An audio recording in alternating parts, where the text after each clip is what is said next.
Office buildings will soon become shelters for the homeless. Yes, just as you heard. Meanwhile, people keep buying real estate as if there were no tomorrow. They are convinced that prices always go up. The bubble is about to burst. If you don't understand what's happening, you'll be one of those paying the price. This isn't growth. It's inflationary credit. And that credit, my friend, is debt. That's how the game works. They convince you that owning property is the key to success. But what you're really buying is a trap. Don't believe me? Let me tell you something. In 2008, people said the same thing. The market always goes up. It's a safe investment. Then, boom, bankruptcies, foreclosures, people losing their homes, and banks getting bailed out with your money. We are at the same point again. But there's something nobody is telling you. If inflation keeps rising, the rich get richer, the middle class pays more taxes, and the poor, well, they're not even part of the conversation. While you struggle to buy an overpriced house, those who understand the game are selling. Yes, selling. Because the Federal Reserve is no longer printing money like before. The faucet has been shut off. And when money stops flowing, prices fall. I'm warning you now, what's coming is not pretty. Want to know how to protect yourself? Don't worry, I'll explain it to you. Banks aren't playing the same game anymore. The money faucet has been shut off, and now comes the squeeze. They used to print money like napkins at a party. Now, they're doing the opposite. They're destroying money. And what happens when they destroy money? Two things. First, asset prices start to fall, including real estate. Second, loans become more expensive. So if you thought your dream home was expensive before, get ready. With interest rates rising, banks are going to eat you alive with interest. Now tell me, where do you think your big real estate investment will end up? On the floor, because when prices drop, people feel poorer. And when people feel poorer, they stop spending. That means less money moving, fewer opportunities, and worst of all, fewer people willing to pay the rent you thought would make you rich. If you think I'm exaggerating, look at what's already happening. Blackstone defaulted on a debt in New York, putting many buildings at risk. Entire apartment complexes are losing value because tenants can't pay. Big investors are leaving the market, while small buyers are still fighting to purchase overpriced properties. It's the same pattern as in 2008. The difference is at this time, no one is coming to save you. Here's the million-dollar question. What do you do with this information? You have two options. One, keep believing what your real estate agent tells you and fall into a debt trap.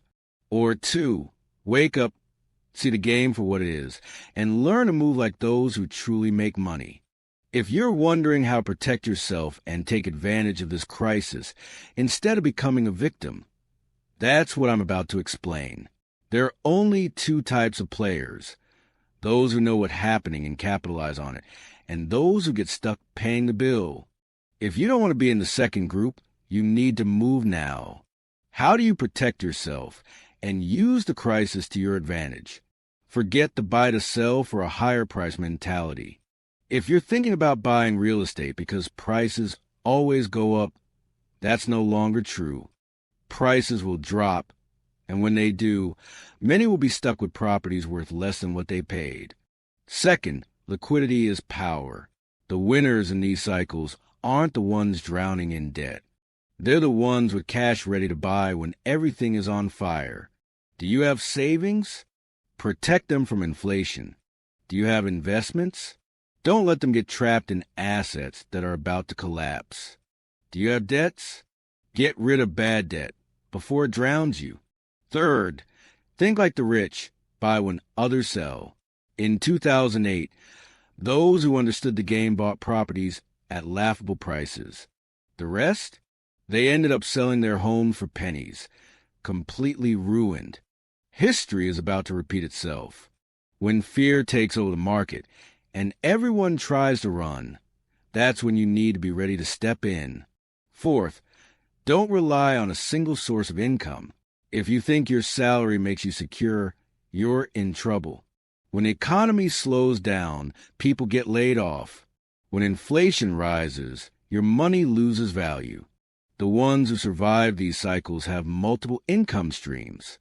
And no, I'm not telling you to start selling courses on Instagram. I'm telling you to diversify. In a world completely dependent on credit and consumption, you need to make sure your money doesn't rely on a single source. Move before it's too late. One thing is clear.